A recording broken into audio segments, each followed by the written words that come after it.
O nosso convidado agora é José Carlos de Lima Júnior, sócio-diretor do Grupo Marquestrate e cofundador da Harvey Agribusiness School, doutor pela Faculdade de Economia e Administração da USP São Paulo, especialista em estrutura de mercado, competição e gestão estratégica de negócios agroindustriais. Colunista semanal de agronegócios da Rádio CBN Ribeirão desde 2013 e fonte especialista em veículos de imprensa no Brasil e também no exterior. Coautor de 11 livros em agronegócio e autor de artigos científicos publicados na Alemanha, na China e nos Estados Unidos. Por favor, vamos receber com aplausos meu amigo José Carlos de Lima Júnior. Bom dia a todos. Antes de mais nada, queria agradecer a oportunidade de estar aqui com vocês. E eu sou primeiramente contrário de vocês, tá? Eu sou totalmente analógico e não digital, mas como eu não estava com um caderno para anotar, eu fiz várias anotações aqui no meu celular. Até porque eu gostaria aqui de começar fazendo um resgate de algumas coisas que foram colocadas pelos profissionais que me antecederam, para que eu possa aprofundar nesse tema aqui de olhar a COP30. E eu acho que a melhor maneira de eu começar a nossa conversa foi colocada aqui em cima de revolução industrial e coisas do tipo. Mas uma coisa que é importante, que eu gostaria que vocês soubessem, que é o seguinte: a história de nós que estamos aqui nessa sala pode ser citada em alguns movimentos passados. Hoje o homem pode-se dizer que ele passou por duas grandes revoluções. A primeira revolução foi uma tal da revolução da Idade do Ferro, em que nós substituímos, ou melhor, ao invés de a gente ser ali um apanhador de alimentos, nós passamos a ser produtores de alimento. Isso é chamado de revolução agrícola. Essa foi a primeira grande história, ou mudança na história do ser humano. E a segunda grande revolução é a tal da revolução industrial, em que nós trocamos a energia animal pela energia da máquina. Essas duas grandes revoluções fizeram com que a gente chegasse até aqui. E uma das coisas que foi colocada no início, quando a gente pega e olha ali para trás, por exemplo, da crise do petróleo, que foi citada, né? É uma coisa que chama bastante atenção. O maior marco que a crise do petróleo deixou para nós, e ele teve duas grandes crises, que foi uma no ano de 1973 e outra em 1979, foi que pela primeira vez na história da humanidade, o conforto adquirido foi colocado em xeque. Esse é um fato inquestionável, porque o conforto que nós adquirimos com um ar-condicionado como esse, foi colocado exatamente em xeque naquele momento de crise do petróleo. E quando a gente pega e olha para todo o sistema linear que realmente nós vivemos e mudamos, aí vivemos até então, e é fundamental o que o Daniel trouxe, a gente passa por um processo de revisão e adaptabilidade que é mais do que essencial. E aqui eu queria colocar para vocês outra informação que é extremamente importante, que é a respeito do que é justiça. Quando a gente fala muito aqui de justiça de comunidade, sociedade, de países, é fundamental vocês entenderem que a justiça é um ponto de vista. Isso é essencial, porque se eu perguntar aqui para vocês, me falem 5 países da África, eu gostaria que alguém aqui levantasse a mão que consegue pensar em 5 países da África. Sabem por que eu coloco isso? Porque tem uma poetisa chamada Cora Coralina, que ela fala o seguinte: a felicidade mora nas tripas, barriga cheia, coração feliz. Quando a gente pega e começa a tratar de um tema extremamente importante como esse, a primeira coisa fundamental que nós temos que entender é que o planeta Terra é um sistema fechado. Na prática, a fralda que cada um de nós usou quando era criança, ainda está nesse planeta de alguma forma. Portanto, uma coisa que foi colocada aqui por uma profissional, quando ela trouxe de maneira muito inteligente, quando ela falou que nós estamos dentro de um sistema em que a gente cada vez mais tem descartado as coisas, isso coloca na mesa uma palavra que a gente precisa compreender melhor, que é a tal da sustentabilidade.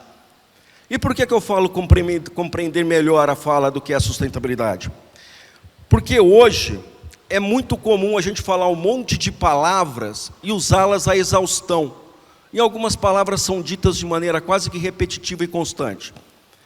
E quando você pega e fala uma palavra de maneira constante, como inovação, sustentabilidade, essa palavra fica vazia de valor. O que é sustentabilidade? A sustentabilidade ela precisa ser vista sob um tripé. Ela tem que ter uma perspectiva ambiental, logo, a gente tem que ter ações que sejam equilibradas com relação ao meio que a gente vive.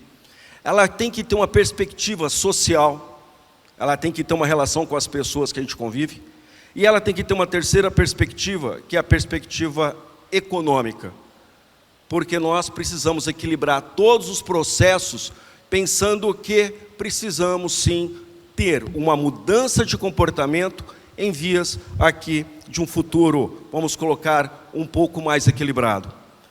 E algumas coisas chamam bastante a atenção, e eu estou fazendo aqui esse preâmbulo, antes de efetivamente entrar na minha apresentação, porque é algo que a gente nota muito quando a gente tem um evento como COP30, ou outros eventos, foram citados aqui vários deles. Uma das oportunidades que eu tenho na minha vida profissional é de fazer projetos, não só no Brasil, mas fora dele. E uma das coisas que a gente nota é que muitas vezes tomar decisão é a coisa mais fácil que existe. Difícil é manter a decisão depois que você tomou. Eu tomei a decisão de brigar com a minha esposa e eu vou me separar. Tomei a decisão. Só que eu não posso ligar para ela na sexta-feira à noite chorando, pedindo para voltar para casa. Manter a decisão, gente, é a parte mais complicada que existe. E nós somos especialistas em tomar decisão, mas não levar a decisão adiante.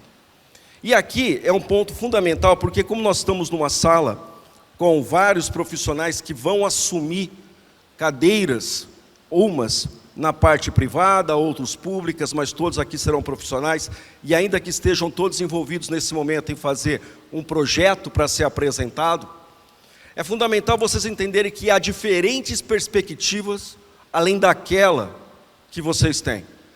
Então, se eu posso começar dando uma dica profissional para vocês, nós temos as nossas opiniões, mas é importante colocá-las na gaveta e tentar ouvir o outro, prestar atenção no que acontece em volta. Porque quando a gente pega e olha Ribeirão Preto, e aqui eu vou fazer um exemplo, o Daniel mostrou Campo Grande, e eu vou usar uma palavra, na verdade uma conversa que eu tive em Cuiabá, que são de alguns dias. Um profissional falou o seguinte: hoje em Cuiabá é impossível você ficar dentro de casa sem ar-condicionado. Só que os pais dele moravam em Cuiabá e não tinham ar-condicionado lá dentro. O que acontece é que a gente tem alterado literalmente o nosso microclima. Quando eu pego e vejo uma reportagem que pega e fala que a população está sendo prejudicada pela enchente, a população é prejudicada, mas ela ao mesmo tempo é causadora, quando você vê que, primeiro, a maioria dos lixos que são jogados em vias públicas entopem esgoto, e de tabela vão voltar para dentro de casa na primeira chuva que tiver. Segundo, nós temos uma mentalidade de achar que a árvore suja, e Ribeirão Preto é especialista em fazer isso. Aqui ninguém poda a árvore, que arranca. E aí coloca-se aquela ideia de que eu vou plantar 1000 árvores e fazer a substituição de uma árvore adulta. Desculpe a minha expressão, mas falta massa cinzenta de pensar que de 1000 árvores plantadas, talvez 10% chegarão na vida adulta. Portanto, a gente se engana quase que o tempo todo. E esse é um grande problema nosso aqui. Porque se a gente quiser propor realmente algo que seja diferente, a gente precisa tentar sair do lugar comum e tentar olhar as diferenças. E essa primeira diferença que eu acho importante para vocês terem, é essa daqui. Vocês sempre ouviram falar que o mundo tem uma coisa chamada globalização. Mas, na verdade, a globalização nada mais é do que uma coisa chamada fragmentação de cadeia produtiva. E por que eu começo a falar disso aqui? Porque não adianta eu querer colocar um tema como COP30, que é para mim uma foto 3x4 num determinado momento, se eu não fizer a moldura para colocar essa foto ali no... A primeira moldura que eu tenho é eu entender onde é que nós estamos inseridos nesse dia 17 de maio de 2025.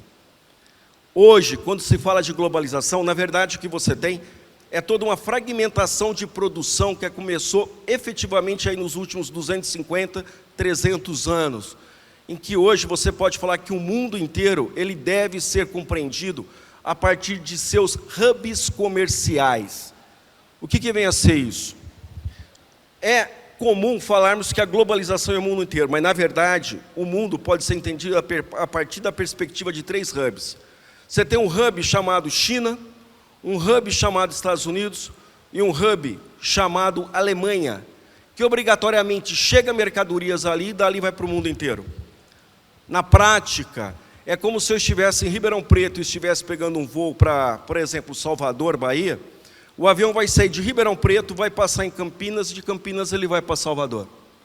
Se eu estiver em Salvador e eu resolver ir para Recife, no Pernambuco, a probabilidade desse avião sair de Salvador, descer para Campinas e subir para Recife é grande. Campinas é um hub. Na prática, tudo que acontece nesse hub tem poder de paralisar todos os outros fluxos de transporte mundial. O mundo, hoje, tem 3 hubs econômicos: China, Estados Unidos e Alemanha. Qualquer coisa que aconteça em um desses 3 países tem poder de chacoalhar o mundo inteiro, leia-se o próprio conforto adquirido que todos nós temos nessa sala. Eu quero colocar essa ponte porque, olha, a Caterine voltou, aquele ali não sou eu não, tá? Alguém alterou a tela aí. Quando eu pego, coloque a minha apresentação, por favor, que ela saiu da tela ali, ó. Quando eu pego e começo a olhar esses 3 grandes hubs comerciais, a primeira coisa que eu preciso considerar é que os vários países que vão estar presentes, a gente precisa saber qual que é o peso das decisões que serão tomadas. E aqui é inevitável vocês terem esse entendimento, porque, por mais relevância que todos os países do mundo têm, existe sempre os fluxos de poder que, quer queira ou não, nós precisamos administrar. Esse é o maior desafio colocado na mesa. Como administrar diferenças, como administrar essas situações. Uma segunda coisa que é fundamental, se eu coloquei há pouco para vocês que o mundo está distribuído em várias cadeias produtivas, hoje você pega a mercadoria que sai, por exemplo, o Brasil manda minério, aí aquele minério ele pega e vai para um determinado país, que vai industrializar, vai passar todo um processo. Existe uma coisa chamada que é a produção em rede, dentro daquele sistema linear que foi colocado há pouco. E esse sistema linear, ele coloca para nós relações de causa e efeito. Assim, tomar a decisão, como eu falei para vocês, que é algo fácil, manter a decisão tomada quando tem mudanças no ambiente é que tem sido um grande desafio para nós. Tanto que eu não sei se todos vocês sabem, mas, por exemplo, em 2022, quando começou a guerra na Rússia, na Ucrânia, um dos maiores problemas que a Europa viveu foi exatamente a disparada do preço da energia elétrica, até por causa da própria origem da energia naquele instante, que era baseada ali em gás natural que vinha proveniente ali da Rússia.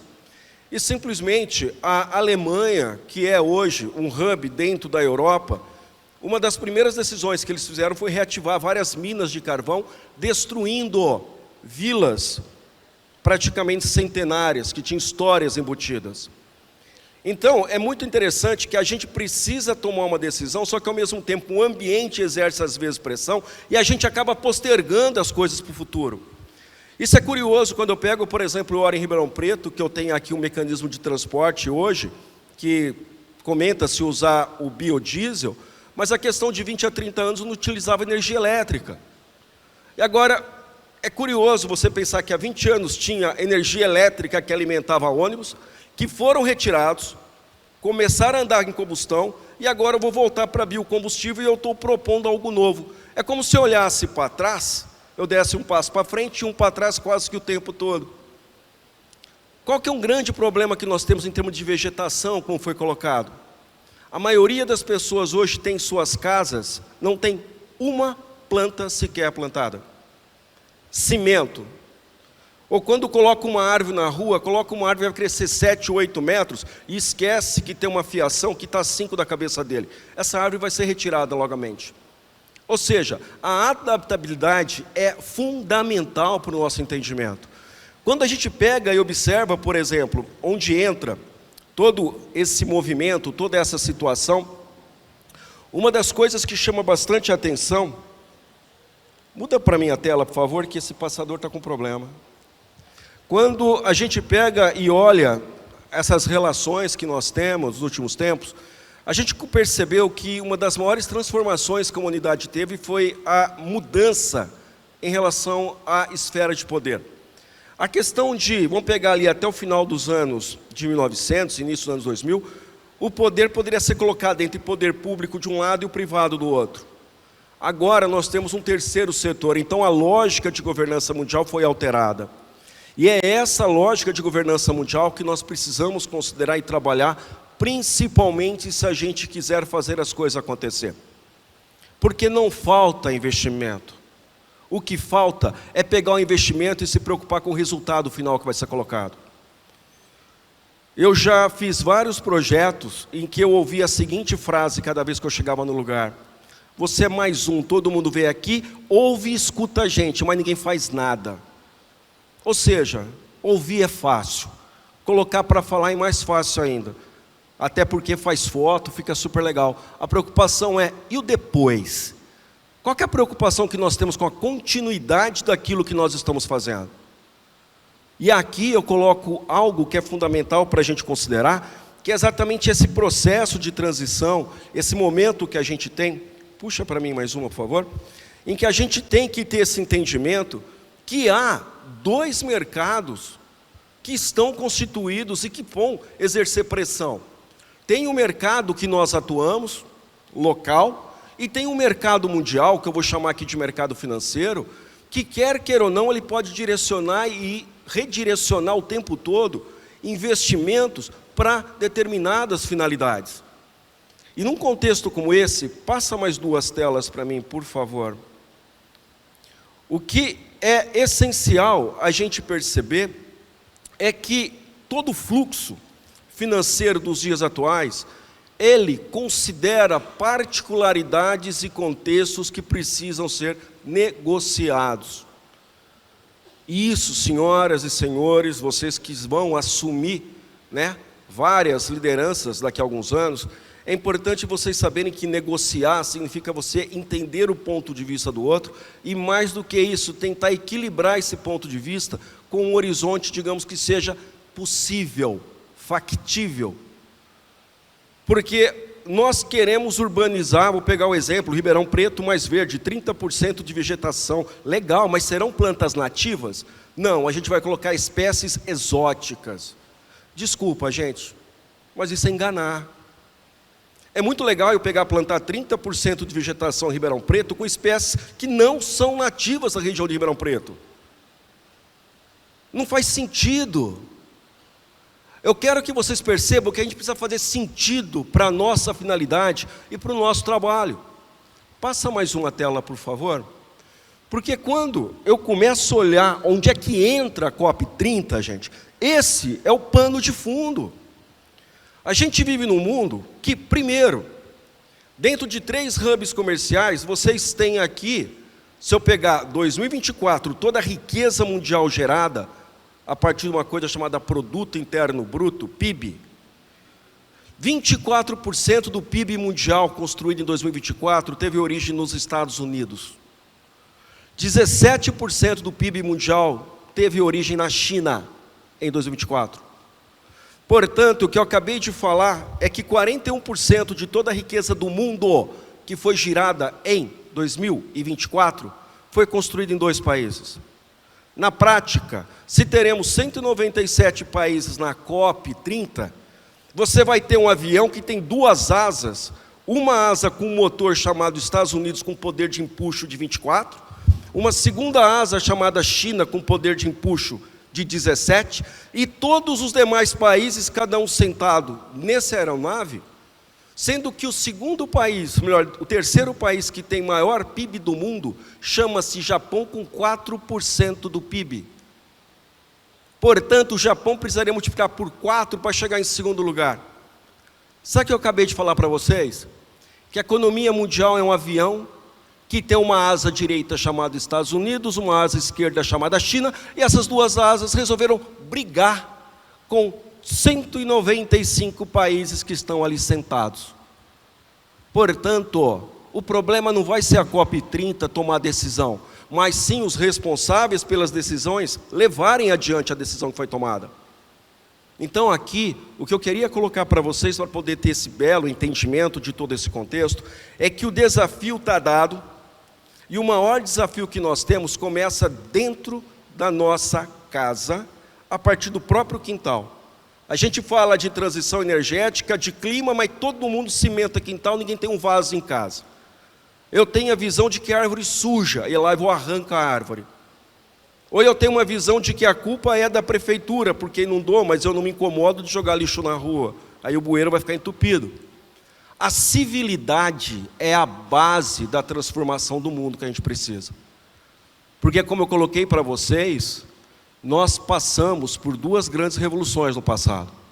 A primeira foi a Revolução Agrícola, em que a gente, ao invés de apanhar alimento, coletar alimento, a gente passou a produzir. A segunda revolução foi industrial, que a gente substituiu a força animal pela força mecânica. Mas com a crise do petróleo, o que foi colocado em xeque foi o risco ao conforto adquirido. E a gente precisa pensar, estamos dispostos a mudar? Porque a pergunta é, ou nós mudamos, ou a gente não vai ter futuro. Esse mundo, senhoras e senhores, gostemos ou não, já foi destruído 5 vezes. 5. E ele recomeçou. Nós não temos como recomeçar. Portanto, é urgente mudarmos a nossa forma de entender a realidade e pararmos de brigar, vamos colocar assim, grupo A é contra o B, o agro é ruim, a indústria é ruim, a sociedade é ruim, a política é ruim. Senhores, tudo é ser humano. Ou a gente aprende a enxergar e interpretar da maneira correta, ou a gente vai continuar girando e não saindo do mesmo lugar. Obrigado pelo tempo.